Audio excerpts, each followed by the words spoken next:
This is the Doorstep, sponsored by the Carnegie Council for Ethics in International Affairs, featuring Nicholas Gvosdev, Tatiana, Serafin, and Wyne. This episode was recorded on February 11th, 2021. Hello, everyone, and welcome to the latest issue of the Doorstep podcast. I'm your co-host, Senior Fellow at the Carnegie Council, Nick Gvosdev. Hi, everyone. Good to hear you again. I'm Tatiana Serafin, also Senior Fellow at Carnegie Council. And we have today a very special guest, Wyne, speaking to us today about, how is the new administration doing? Are they delivering on the promises of foreign policy and making what we need at the doorstep impactful? And what's the report card? We're going to grade. We're going to do some grading today. Wyne is a senior analyst with Eurasia Group's global macro team. He is also a non-resident senior fellow at the Atlantic Council's Scowcroft Center for Strategy and Security and a non-resident fellow at the Modern War Institute. Thank you so much today for joining us, Ali. Thank you for having me. I'm delighted to be here. And as we were just saying beforehand, I think that this podcast could not come at a more opportune time. I just think that we talk a lot not just in DC, but we talk a lot in just the foreign policy community about the nexus between what we do at home, what we do abroad, this divide between domestic policy and foreign policy. But I really do think that as this podcast is trying to do, we need to bring home what we're doing abroad and explain, not just explain to the American public to sort of rationalize our engagement in the world, but we have to do a better job in the foreign policy community of explaining how we are going to pursue a foreign policy that views the lifting up, the empowerment of the middle class, the redress of some of these socioeconomic fissures that we've seen, that a foreign policy that regards those domestic imperatives not as hoped for byproducts of what we do abroad, but as explicit objectives. And so it's a long way of saying hats off to you and Nick on doing this podcast. I think it's incredibly important. And I think it's important that we have you on today to help us analyze the last 3 weeks. I'll do the best I can. So much activity. Yeah. So much has gone on. Yeah. We already live in a crazy news cycle. Yeah. So help us break down, what has the Biden-Harris administration been able to achieve in these last 3 weeks? Some successes and some challenges, but let's start with the successes, because I do want to celebrate, the fact that despite everything going on in the world, oh my gosh, we can talk about the coups and the riots and the protests, progress is being made, I think. What do you think? I completely agree. And I'm sure that we'll have ample time to discuss challenges that the administration is likely to face. But speaking as a congenital optimist, not only just by way of my personal disposition, but as someone who's bullish on the United States and its regenerative capacity, I think let's start with the aftermath of January 6th. And I know that I imagine that we'll talk about the attempted insurrection in due course, but the Constitution held. There was a peaceful transfer of power. And I think that it's important to emphasize those points. Imagine if those outcomes had not obtained, and imagine the kind of discussion that we would have been having. And certainly and Secretary Blinken has talked about this point. He did an interview with Wolf Blitzer recently in which he said that this attempted insurrection on the Hill, of course, it doesn't look good for our image. It's not good for our image, and it does undercut our ability to speak about the importance of democracy, democratic values, democratic governance. But again, the Constitution prevailed, the peaceful transfer of power, which is a sacrosanct tradition in the United States, it prevailed. So good news, sort of item number one. Good news, item number two, and we can talk about particular countries, particular challenges, but I thought I might start with sort of a macro framing, and then we can drill down on particular countries and particular issues. But at a broad level, I think that it's very, very important that the administration has talked about this inextricable linkage between domestic renewal and external competitiveness. And we often talk about domestic renewal and external competitiveness in silos. And I think that what the Biden-Harris administration has been arguing consistently is those silos not only don't obtain, they actually are very dangerous. And one of the reasons that the United States has, in recent years, lost some of its relative heft, some of its relative influence, some of its relative competitiveness, not only vis-a-vis China in particular, but but also vis-a-vis Russia and other other competitors, is that the power of America's domestic example has plummeted. And if you look at, I think back to this last year, and I lost count. We all have. We lost count of the number of headlines that we saw in major newspapers, major magazines, chronicling the reaction of outside observers to developments in the United States, whether it was the drama around the election, the presidential election, whether it was America's mismanagement of this pandemic, whether it was issues around racial injustice, whether it was growing income and wealth inequality. And what COVID-19 did, we often talk about COVID-19 as an accelerant, both in terms of accelerating geopolitical trends, but also accelerating and placing in a starker relief domestic trends. The issues, the socioeconomic fissures that COVID-19 placed into sharp relief last year, they're not new. It's not as though COVID-19 caused racial injustice, caused income inequality, but it did place them in sharp relief. And so if you add those fissures which were placed in sharp relief, a drama around the election, the mismanagement of the pandemic, I think that a number of observers abroad said, kind of what's going on? And there were in fact many headlines that talked about the rest of the world's bewilderment, sadness, despair. And there's a recognition, I think, in the Biden-Harris administration that our ability to compete and our ability to be sustainably competitive vis-a-vis China, vis-a-vis Russia, is going to ride more than anything else on the restoration of our domestic example. If you look at a quote, and I have it here. I was talking about how I might be shuffling some papers, so this is the first of my shuffling. But this is a quote that gets to this point about sort of this intimate connection between what we do here at home and how we are perceived abroad and our influence abroad.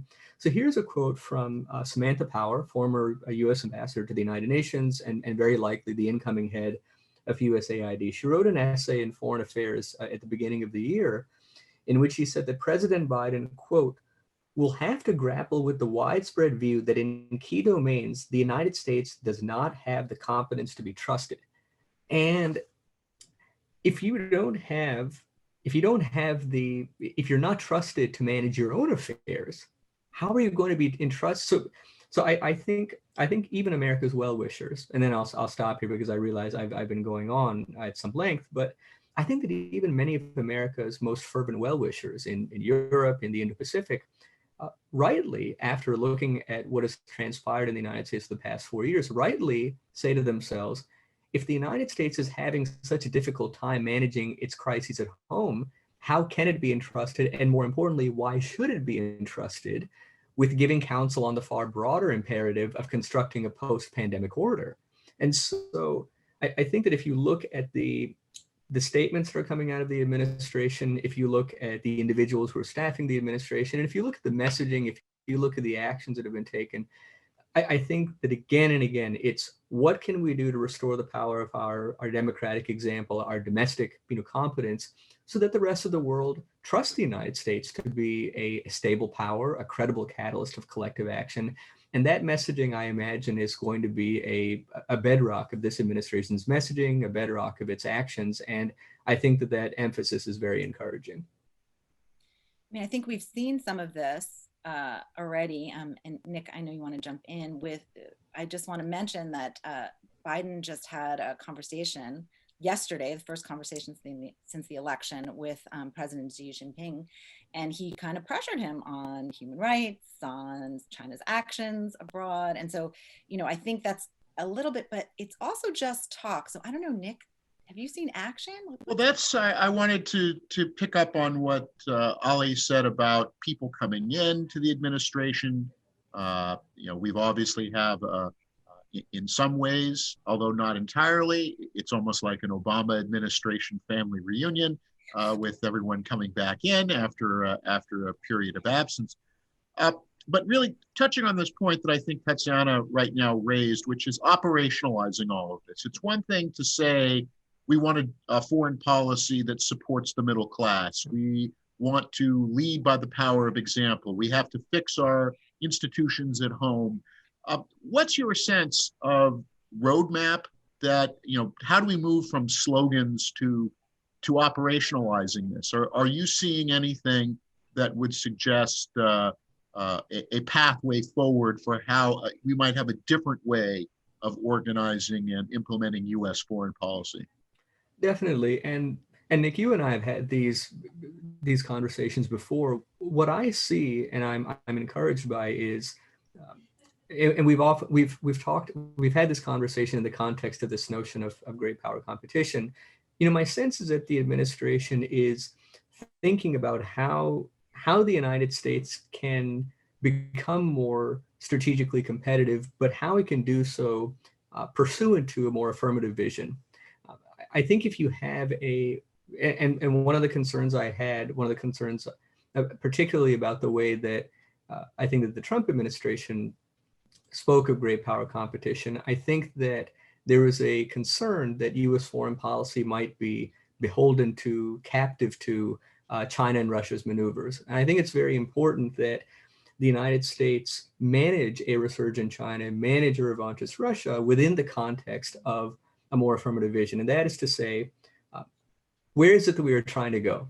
What is it that we are trying to accomplish? And I would submit that a sustainably strategic and competitive U.S. foreign policy will begin with investing anew in America's unique competitive strengths at home and abroad. So what are those competitive strengths? So at home, it is our ability to attract immigrants from across the world. It is our ecosystem of innovation. It is our system of higher education.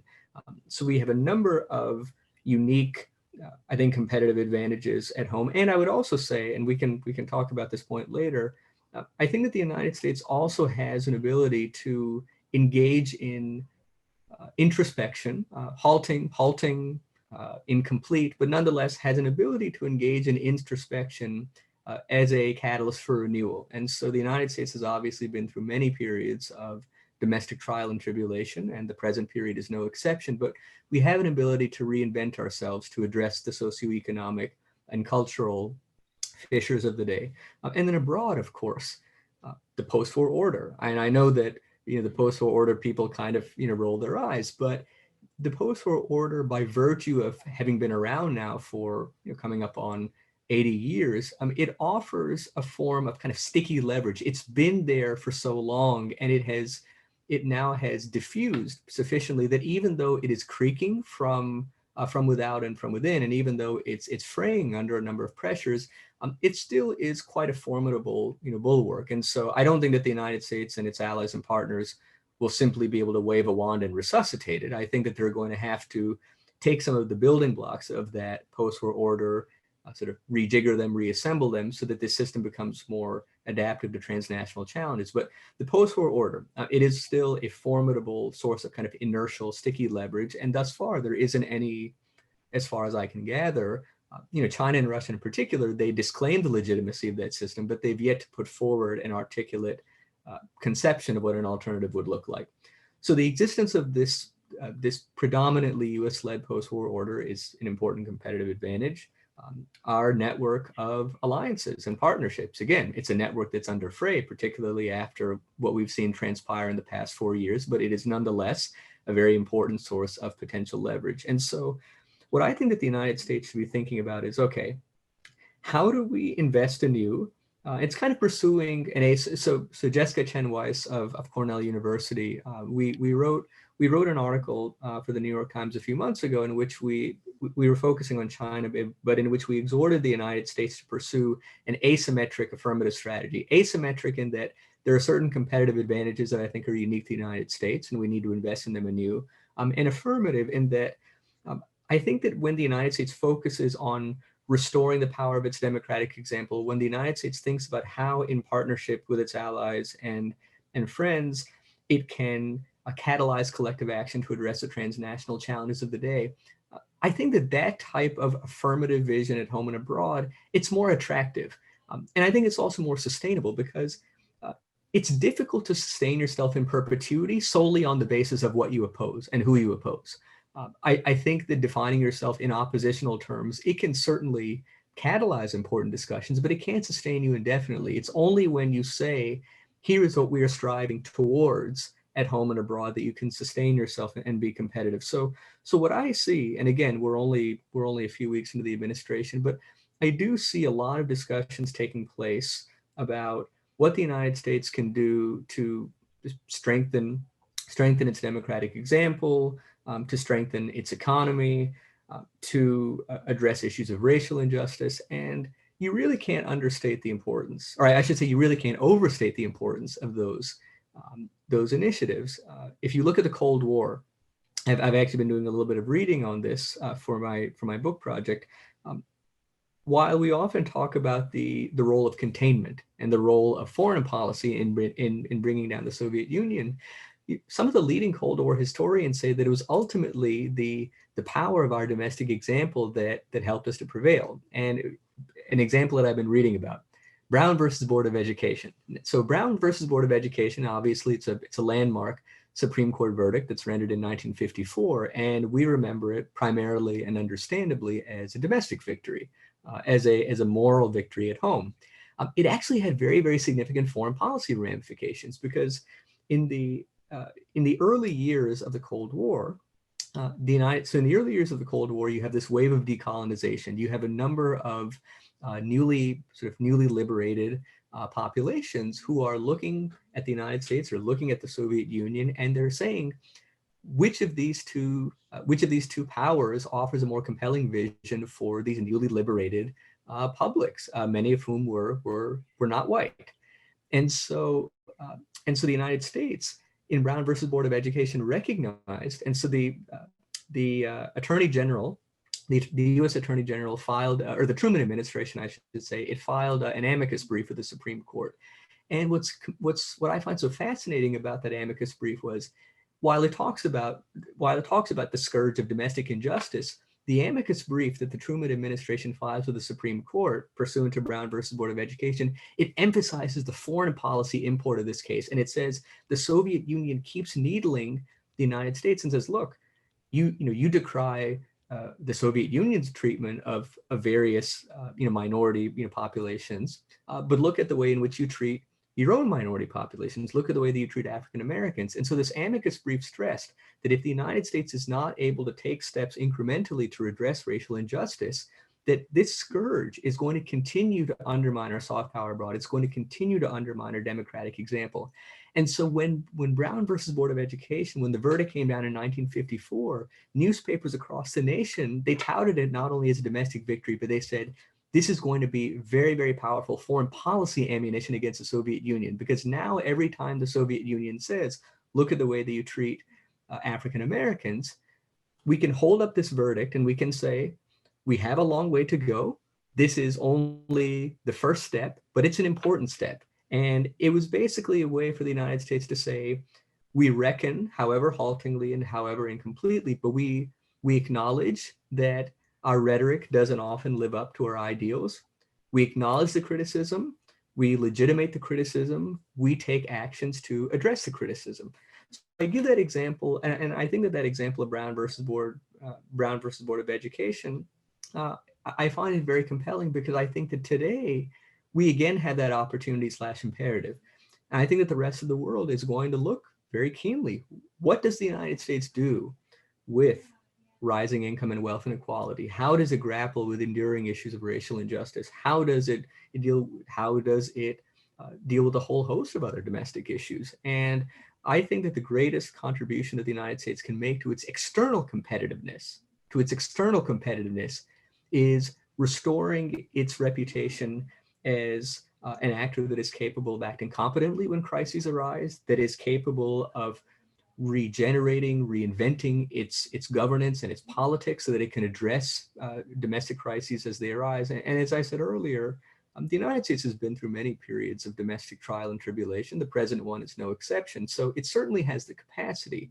But I do think that a number of observers abroad are concerned by perceptions of democratic decay, and especially in juxtaposition what's occurring in China vis-a-vis the pandemic. So if you look at China, China last year, I believe China last year was the only country with a large economy that registered positive economic growth.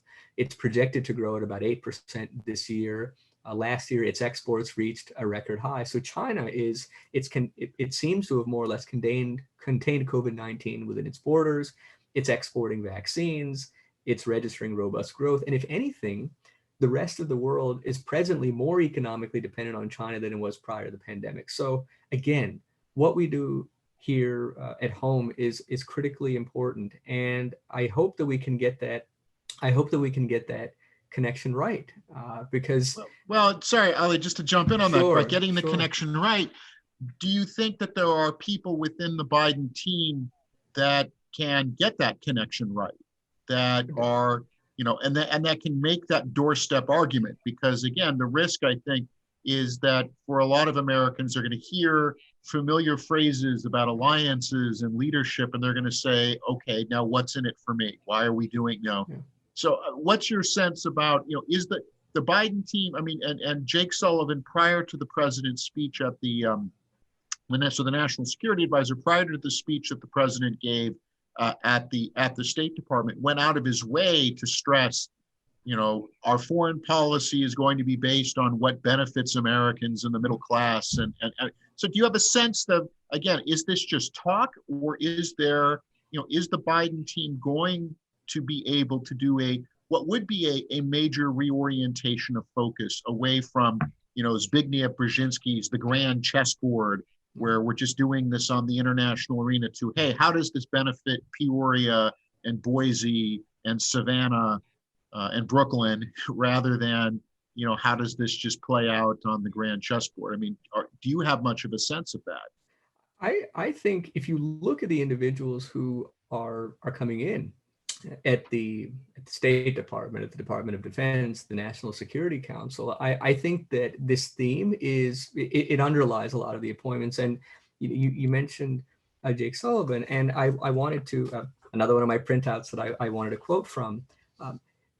I would recommend for anyone who's listening, if you haven't already read this report, I think it's a report that gives us a lot of clues about how the Biden administration is going to conduct its foreign policy. So I would commend it to everyone who's listening. It's a very recent report. It came out in September, this past September, so September 2020, and it's called it's a Carnegie Endowment for International Peace report entitled "Making U.S. Foreign Policy Work Better for the Middle Class." I think that I bring it up for a number of reasons. One, just because of its relatively recent publication date. Yeah. Two, just on the basis of the title alone, without even delving into the substance of the report, it aligns very well, I think, with the themes of your podcast. And also, I don't know about all of the authors, but at least two of them are now in high-ranking administration positions. So Salman Ahmed, who was one of the co-editors of the report, he now is directing policy planning at the State Department. And Jake Sullivan, one of the authors, of course, is the National Security Advisor. And I want to, if you'll permit me, because I think that this excerpt is important, I just want to read just a brief snippet from the report that I think gets to your question, Nick. So here is a brief excerpt from this report that I just mentioned, which I think is, I remember when I read it, it was sort of my eyes lit up, and it was really, really music to my ears. Quote, national security strategists and foreign policy planners in Washington, D.C. crave neat organizing principles for U.S. strategy, but there is no evidence that America's middle class will rally behind efforts aimed at restoring U.S. primacy in a unipolar world, escalating a new Cold War with China, or waging a cosmic struggle between the world's democracies and authoritarian governments. In fact, these are all surefire recipes for further widening the disconnect between the foreign policy community and the vast majority of Americans beyond Washington, who are more concerned with proximate threats to their physical and economic security.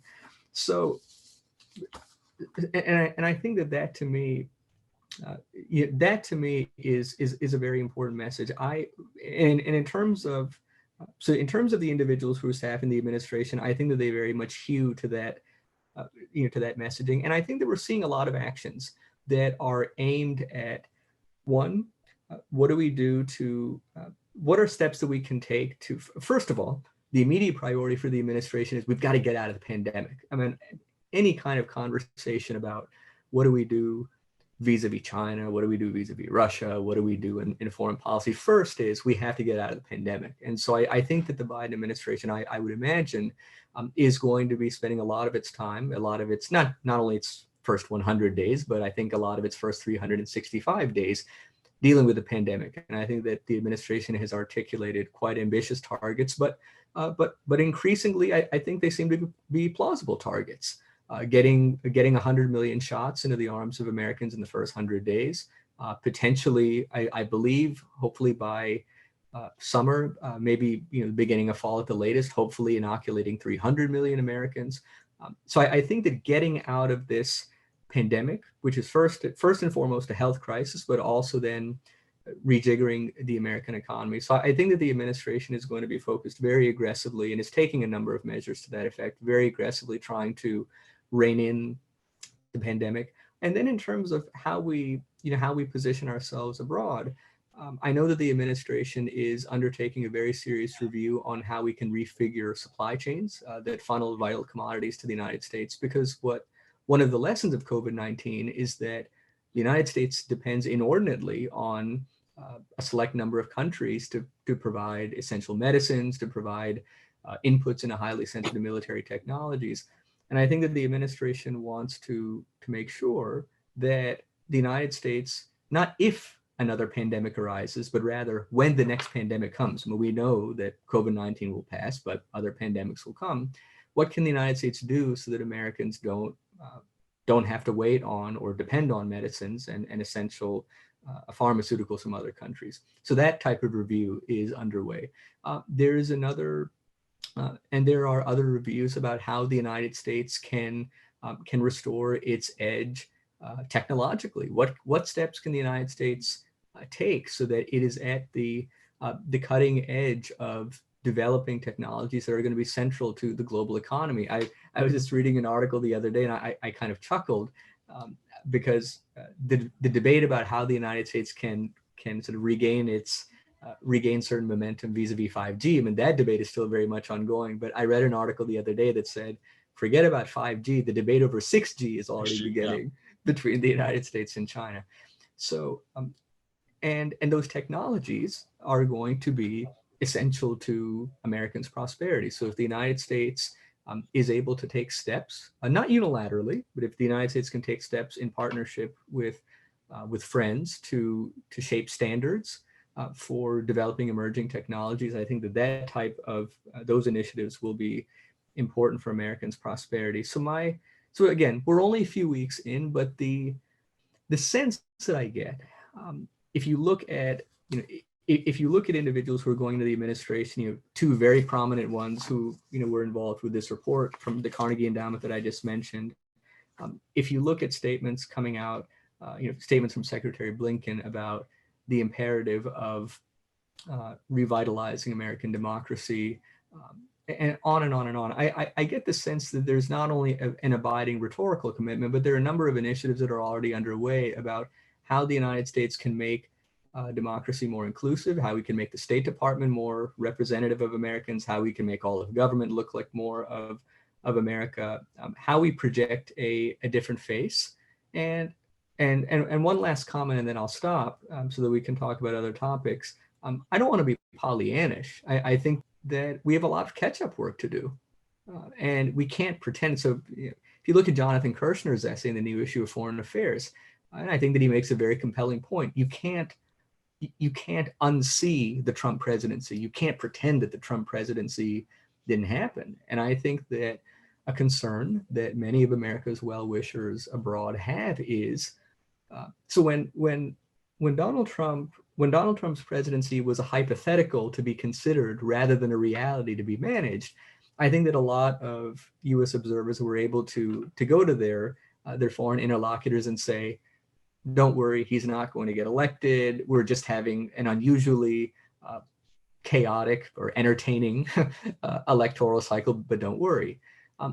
But now he was elected. So one, he was elected.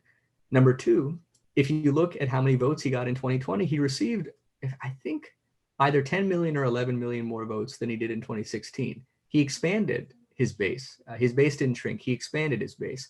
So I think that a number of America's well-wishers abroad are saying, who's to say that in 2024 or in 2028, the United States might not again elect a president who more or less hews to that type of America first outlook and pursues accordingly a certain domestic policy and a certain foreign policy.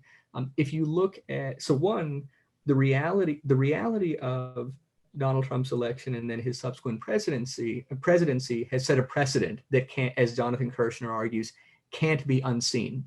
And that cloud of suspicion is going to hang over us no matter what we do, number one. And number two, I think it's difficult to overstate the damage that America's reputation suffered and continues to suffer as a result of how it mismanaged the pandemic. It's staggering. The United States accounts for roughly 4% of the world's population, but something like a fifth, if I think according to the Johns Hopkins map, if my calculations are correct, despite accounting for only 4% of the world's population, I think the United States accounts for something like a fifth, either a fifth of COVID-19 fatalities and a quarter of global infections, or maybe it's the other way around, 1/4 and 1/5. But regardless, huge disparities. And so we have a lot of work to do in terms of, one, restoring our not only the power of our democratic example, just restoring the perception that we can just be minimally competent in managing crises when they arise. And that type of restoration is not going to happen overnight. It's going to take a lot of time. There are questions about the baseline continuity of our engagement with the world. What is our relationship to international institutions? What is our relationship to multilateral agreements? And so I think I don't want to be Pollyannish. There's a lot of work that we have to do to demonstrate that we are back. And I think that we also have to keep in mind that the rest of the world, as much as the rest of the world looks at what the United States is doing, we are still the world's foremost power. As America's relative preeminence declines and as greater questions arise about its baseline foreign policy conduct, the rest of the world is not going to sit idly by. The rest of the world has to attend to its own vital national interests. And so I think that what we will see, and we've seen examples, whether you look at the passage of RCEP, major trade agreement, you look at the investment agreement that was signed between China and the European Union. You look at a number of trade and investment initiatives that are underway. You look at a number of climate change initiatives that are underway that don't involve the United States. So I think that we will have to conduct our foreign policy from a place of greater humility, recognizing that the amount of damage that the past 4 years have inflicted on our reputation. And we'll also have to recognize that while the United States is still a very important actor, it is the single most important actor, that it is but one of many actors, and that the rest of the world is not going to simply wait for its directives, and that the United States will have to be much more energetic about reinserting itself into discussions about how we address transnational challenges. So the administration has its work cut out for it. I don't want to be Pollyannish. There's a lot of rebuilding, digging ourselves out of a diplomatic hole that has to be done. But I think that if there's a team that can do it, when I look at the individuals who are staffing the administration, if they can't do it, we're in a lot of trouble. Well, and that, if I can, just on that point about the type of world that we're moving in, and then going to, as you said, the type of people who are staffing it and the mindset. One of the things you said, it's not only that the U.S. kind of, and I think Tom Nichols used this in the previous Doorstep, where he talked about, this is like, when you've had a friend that, or a spouse or a significant other who's engaged in a terrible act against you, that you kind of, the trust is ruptured. You never quite go back to the way things were, but also that the nature of the world itself is changing, not just simply the power, as you said, but in some other areas. I mean, there's been a series of pieces we've been looking at on the Doorstep Twitter feed this week that really call into question that this isn't a case of, well, when the pandemic's over, we go back to the way things were. So we have, Sophie Eisenstraut at the Munich Security Conference coining this concept of we're entering a world of the poly-pandemic, that there's just these series of challenges that we keep hitting with, including the pandemic, climate, economic issues. we had this interesting piece in Foreign Policy by Carolyn Kissane about climate statecraft, right? That if you're going to focus on climate change, it really causes you to reorient your priorities, which countries matter, which issues matter. When Leslie Hook and Henry Saunderson did their Q&A at the Financial Times about climate, energy, and great power competition, I mean, one of the things I thought that was very striking in that was to say that the groups of countries that may matter to us are going to change. Like, for example, they said, if we're going to go with, green energy and battery technology, Bolivia becomes a lot more important, whereas Saudi Arabia might not be so important in the future, right? So that the sense of what countries matter. Devi Sridhar has been talking about if we don't deal with the pandemic in a global sense, we will see it continue to recur, and therefore we're going to have to focus on areas of the world that we might not think as priorities, because we're going to have to make sure that that COVID doesn't continue to mutate.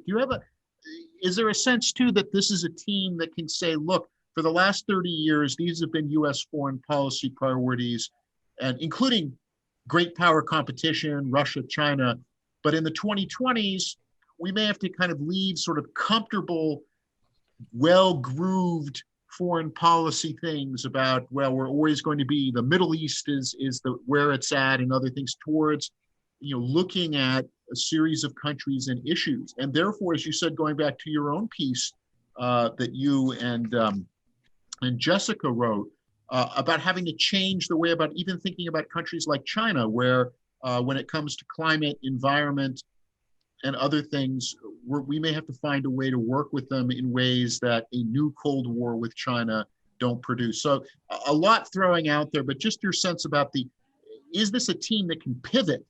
Is this a team that can end one era in American foreign policy and say, we're going to have to usher in a new one? And then I think after that, Tatiana will want to then say, because we already have some of these new challenges that are popping up even within the last 3 weeks that are different than what we might have expected. But just your sense, is this a team that can pivot to redefining American foreign policy as the environment changes?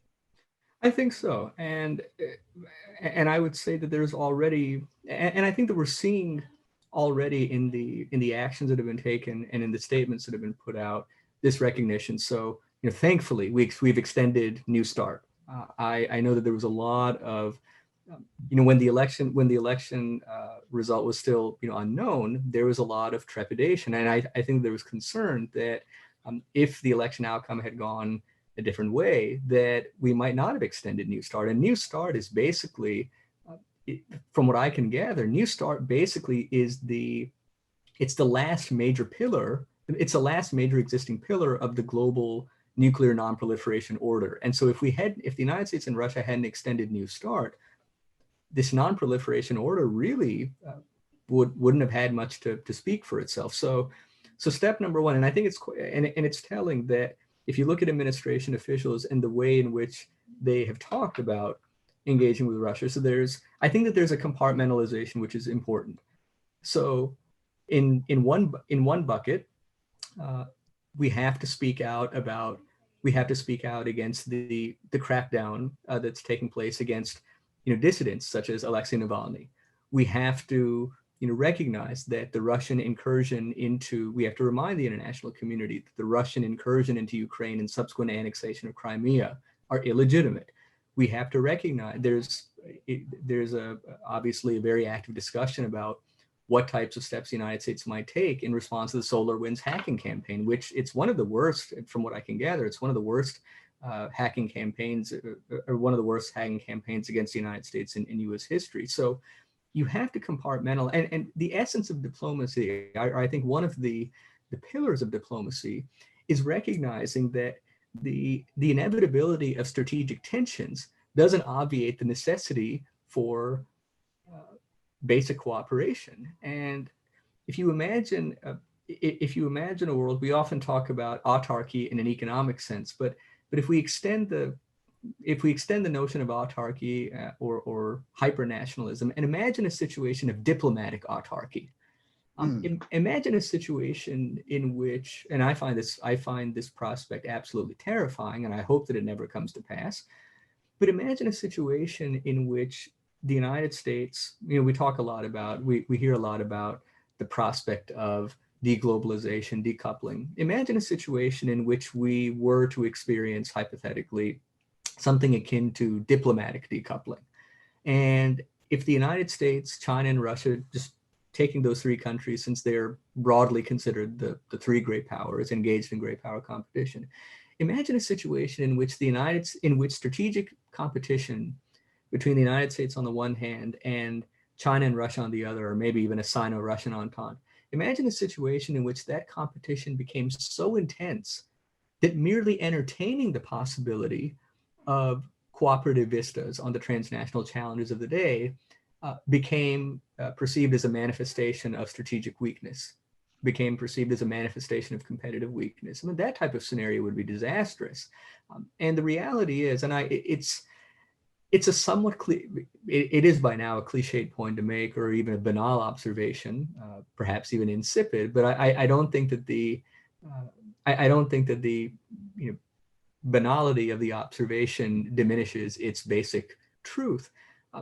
I don't envision a situation in which the United States can assure its own vital national interests if it is unable or unwilling to cooperate with China and Russia on any issues. And so we can enumerate at least a partial litany: climate change, the familiar litany, climate change, arms control, pandemic disease. And for all the talk about deglobalization, pandemics, if you talk with epidemiologists predict that while COVID-19 will eventually pass, at least in its very acute form, that other pandemics are not only likely to come, they're likely to occur more frequently because of patterns in human behavior. So as urbanization accelerates, as deforestation continues and human beings come into closer contact with animal species with which they had previously had minimal contact, that pandemics are likely to become more common.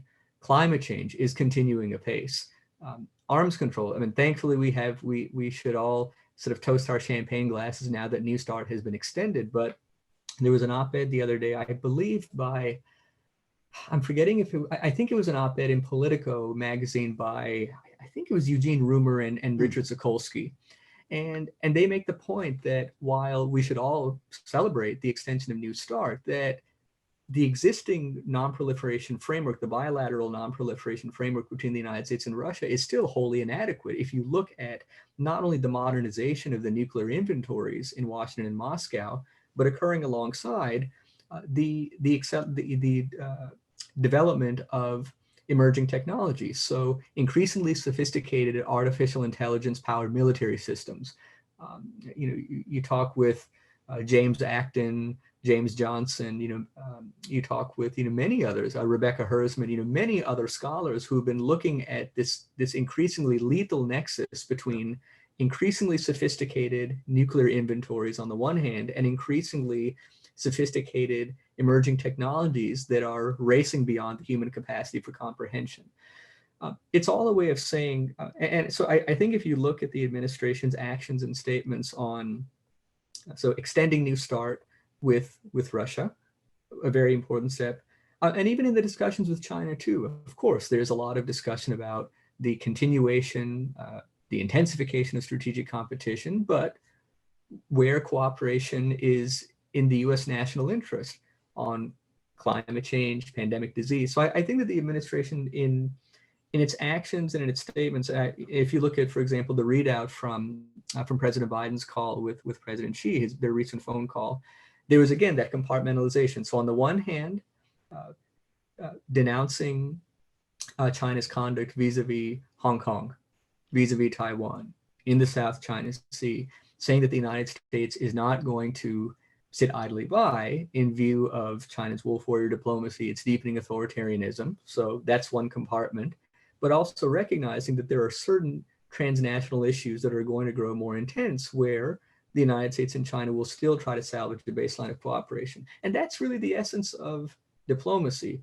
What I worry about in in U.S. foreign policy is if ever we reach a point, and we're not there, but if hypothetically we were to reach a point at which compartmentalization was rendered impossible, in which the United States, China, and Russia, the kind of the three great powers, retreated into diplomatic autarky, then in that situation, cooperation on transnational challenges could be seen as an exhibition of weakness. And I'll stop with just an article that I read the other day, which really kind of, it kind of spooked me.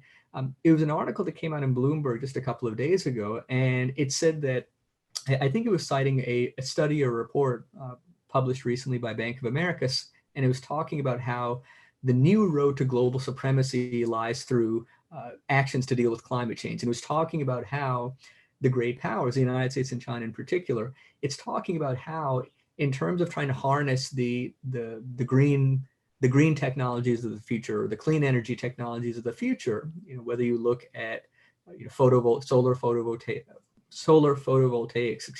or certain sophisticated batteries. But it was saying that the United States and China, there's a risk that as their strategic competition becomes more all-encompassing, that even climate change now is going to go from a potential arena of cooperation to a potential area of competition. So when I read that the road to global supremacy lies through efforts to fight climate change, I said, goodness, because COVID-19 has given us a very COVID-19 has demonstrated the risk of viewing transnational challenges within the context of great power competition, or subordinating the fight against those challenges to alleged strategic imperatives.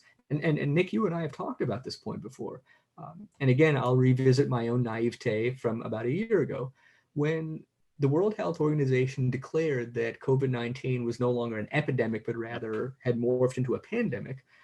My thought was, okay, now that the World Health Organization, it's the premier global health organization, if it now regards this health crisis as being sufficiently grave to warrant the designation of pandemic, well, certainly the United States and China, I thought that they would engage in emergency coordination akin to that, which they engaged in after the global financial crisis. So you remember Lehman Brothers collapses. There's a very swift recognition across the world that if we don't act soon, that this fast-moving recession could morph into a global depression on the scale of the 1930s. And so the United States and China, they engaged in emergency bilateral coordination. They activated the G20, and we were able to press pause on this financial crisis.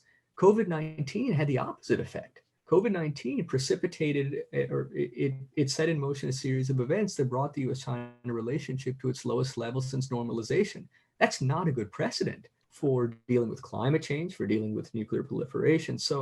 But to come back to your question, I get the sense from the statements that I've seen, the actions that have been taken, the readouts that have come from calls between, not only between President Biden and his counterparts, but phone calls that Secretary Blinken has had, phone calls that Jake Sullivan has had. You get the sense that we are clear-eyed about strategic competition. We recognize that strategic competition is going to intensify, but we recognize that there are certain transnational issues that bear on the welfare of the American middle class, that bear on just the basic structure and foundation and resilience of global order, where we need to talk. And I think that so long as we can preserve that compartmentalization, I think that we can manage. So if we can manage that compartmentalization or sustain that compartmentalization, I think that we can manage the challenges associated with great power competition in a sustainable way. And I think that's part one. And then part two, going back to what I said earlier, is making sure that the United States is not beholden to what China and Russia are doing. When you design a foreign policy that is oriented around China and Russia's maneuvers, you cede to Beijing and Moscow the strategic initiative. What I think would be more effective would be, as I said earlier, deciding where we want to go at home, deciding where we want to go abroad, and having determined those affirmative vectors, seeing where and how selective contestation with China and Russia might advance those affirmative vectors. So I want to jump in here because we're almost at time to kind of bring it all together and tie it all together, and to say that I do believe that some of these transnational issues are going to become more important because the new generation rising in politics and in thought leadership does not understand this idea of great power competition or the Cold War. They have no conception of it. And this is not just in the United States, but across the world. And I, on a positive note too, I saw an article in the New York Times, I think I shared it with both of you, saying that Europeans are worried about the ideas that the United States is promoting in terms of racial justice, Me Too movement, ideas that started here that have gained power and traction around the world. And I don't think that this, the prominence and importance of social media in promoting ideas has really been digested in foreign policy circles at all. And you know, because perhaps compartmentalization is still taking place, perhaps because it is a reunion of the Obama administration, which by the way, didn't get such a great report card on foreign policy initiatives. So with that said, your grade, Ali, your grade, Nick, on the first 3 weeks of the Biden-Harris administration on foreign policy as we end this Doorstep podcast on a grading scale between A and F. I mean, I say right now, I mean, this is maybe a overly, bullish or perhaps the congenital optimist to me, but I say for right now, I go with an A. I think I'm excited that, and I'll justify that for a number of reasons. I'm excited by the emphasis on reckoning with real domestic issues at home. And that article, Tatiana, that you just mentioned, it's a demonstration that even when the United States is reckoning with very difficult problems at home in a way that it's messy, it's sometimes is very disappointing, but our reckoning inspires movements as well. I mean, I think you look at Black Lives Matter. I was reading an article the other day that said that as the United States was reckoning with racial injustice after the murder of George Floyd last year, that Black Lives Matter protests, they inspired movements across the world. So even in our moments, even in our low moments, when we are not acquitting ourselves well, ethically or morally, the way in which we handle those issues still is sort of a moral touchstone for the rest of the world. So I think the emphasis on saying, look, we're not going to brush aside these thorny, ugly sort of domestic issues that we are experiencing, but we're going to reckon with them fully. I think that tack is very encouraging. Designing a government that is more inclusive at all levels. We have to restore the allure of public service, and we have to have an administration that reflects the ethnic, religious, demographic diversity of the country. I think that there are a lot of initiatives underway, in particular about how we can restore the State Department, the Foreign Service. I'm encouraged that in dealing with China and Russia, that this compartmentalization has taken place, so that we are clear-eyed about competitive dynamics, but that we recognize the imperative of cooperation on transnational issues. And I think also the emphasis on humility. I think it would have been mistaken if the United States if the administration had come in and said, well, we're back, the last 4 years didn't happen. I think that a lot of the statements have been, we really have made a lot of mistakes. We need to be humble. We need to recognize that the rest of the world in many ways has moved on. And so we're going to factor those realities into our foreign policy. So maybe my grade will change, but based on what I've seen these first few weeks, I feel very excited, very optimistic. And I think it's also telling the reception in much of the rest of the world. When you engage with interlocutors in Europe and the Indo-Pacific, again, they're not Pollyannish, and they say this administration has a lot has a big hole to dig itself out of. There's a lot of work to be done. We're a little bit sort of reluctant to make common cause of the United States because of the past 4 years. How stable are you? On and on and on. So there still are a lot of reservations.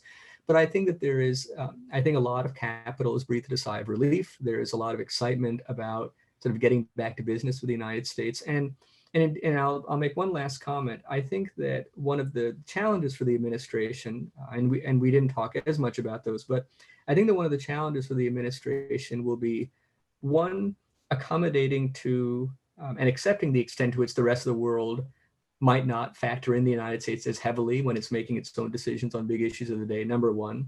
And number two, that the rest of the world might not always share to the same extent our threat perceptions and policy priorities vis-a-vis China and Russia. So there are going to be instances in which the United States might want allies and partners to go a certain way, perhaps to decouple a bit more from China or to not go through with Nord Stream 2, and in which we find that we experience setbacks. And so what that means is that rather than assembling grand coalitions to counterbalance China and Russia, I think that what the United States will have to do is think about how it can assemble smaller, kind of mini-lateral, as it were, issue-specific coalitions. So are there coalitions that we can stand up, small coalitions that think about enhancing the integrity of supply chains? Are there coalitions that we can establish to cultivate alternative sources of 5G infrastructure, on and on and on? So I think that two of the big challenges will be accepting the extent and accommodating ourselves to the extent to which the rest of the world has moved on and might have a fundamentally different view of US stability and democracy,